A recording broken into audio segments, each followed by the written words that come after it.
This meeting is to start if I use Deb's term, a conversation.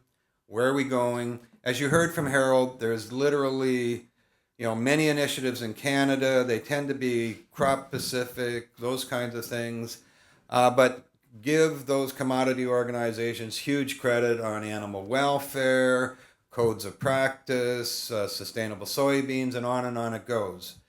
And what we have to really do is ensure that we don't duplicate and we work with those organizations to incorporate. We have the customers who buy 65% of what we produce. I think that's a very important message. Another very important message to me is that we have, as we all know, many organizations in agriculture in Ontario, many commodity associations. It's very expensive to go through all the negotiations, et cetera, to develop a sustainability.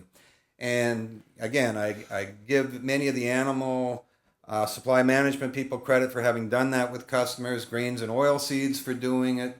But we have many small commodity associations that just do not have the wherewithal to go out and go to 30, literally thousands and thousands of dollars to meet and go through this process. The other key thing that I thought was very critical, and I'll go through it, is to market the success that we have done. And finally, one that was very, very important to me was that we look at the whole farm, not just a single crop with a single customer. And, we will start to put this together for the whole farm, not customer by customer and crop by crop. I think that's an important factor that was critical to me. But it was to develop a process to build on the success of the Ontario Environmental Farm Plan. We started in Ontario way back in 1991 in the discussion phase, and it's rolled out across all of Canada. And we should take a lot of pride in what we have done, but we need to better market what we as primary producers have done. It was a collaboration effort to go through this. You always go through a lot of discussions. You go put this out to the growers. You do 500 farmers to a start, and you see how it develops. And the most important was farmer-led. Farmers decided what the information was in conjunction, I want to emphasize, with our provincial and federal government, so that we really had good scientific backing for what our recommendations were. Nobody really talks about all the very nice sustainability, what I call best management practice, best management. We've done over 30 best management practices. Cher and I were in to see the heads of sustainability in Loblaws.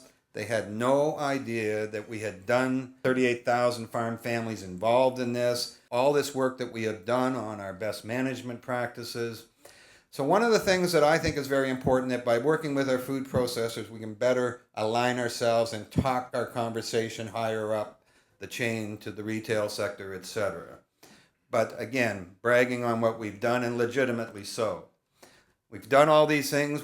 One of the key things that we insisted on, or the farm leaders insisted on, that if I've already done these in the Environmental Farm Plan, I do not have to redo them if we go into the next step. You will get credit for the Environmental Farm Plan, and we're working diligently to ensure that other farm plans, other initiatives are recognized as we go forward.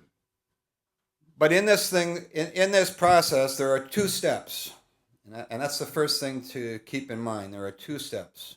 One was the development of Farm Food and Beyond.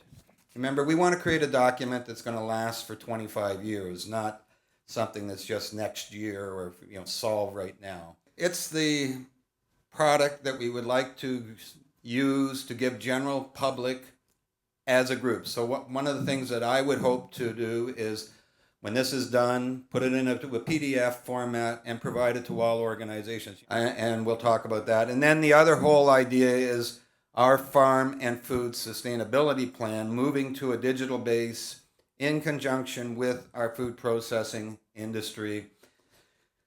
The Beyond. You've listened to all of this stuff about sustainability, and I really want to emphasize a couple of things. One, primary agriculture is a lot more than just food. We are stewards of the environment, but right now we're doing ethanol, biodiesel.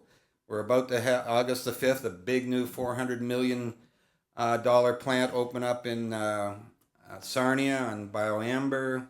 We're making car parts now. Your K-cups are coming from agriculture, though it is coffee. I would emphasize coffee. So drugs, energy, etc. So that's one of the things that we're constantly coming up with new, what I call solutions for society. But the other important one is technologies. We have new markets, and new technologies will constantly create opportunities for producers. And the other is our commitment to evaluate new technologies. But those have to be done, have positive impact on sustainability. And I emphasize over and over again, one of the things that we keep insisting on is sustainability. There is no sustainability without profitability at the farm level. Begin the process of building on the success of our environmental farm plan. In our opinion, we need a digital platform for this. Yes, it's nice to have the book, but if we have changes, laws changes, you don't reprint, etc. Better communications beyond the farm. When we did it in 1991, it was the farmers working together. Now at the table, we have the processors, we have retail or ex-people from retail, but it's that whole idea of, as was emphasized by Deb, we've opened up the conversation to hear from other groups. Governance. In my opinion, governance is actually absolutely critical, and I start with one key message. Final decisions are made by the farm leaders. This is not a government-led initiative. This is an industry-led initiative. The principles: use existing systems wherever possible. Not to have to reinvent the wheel is a key thing. Individual data belongs to the farmer, and the farmer has the right to take his data and transfer it to other systems. His context is critical. You heard everything about all these sustainability plans, but let's look at a few things that are going on in the province of Ontario, and I would emphasize these issues are discussed in this document. One is reduced farmland. You look at Census of Agriculture statistics for Canada. Over the last 5 census, we've reduced farmland by on average 80,000 acres a year. If you look at the population projections for the province of Ontario 25 years out, this is by Finance Ministry of Ontario, they're indicating we're going to have 4 million more Ontarians. When we first started, we weren't working with provision, but when they came to us and we looked at the ideas, and the idea of being, continuous, more firepower together, and they are our customer, we're going that way. Ultimately, when we go to a 5-year plan, it's going to take more resources, but that's, again, down the road. We hope to have the launch of this document on September the 12th at the Outdoor Farm Show. The actual farm plan building, I think, will be a number of modules. We're working to get it all done in a 5-year period. This is not an overnight event. This is a lot of meetings like this, a lot of specific meetings with commodities, but it's that whole idea of where do we want to go and how do we want to go there.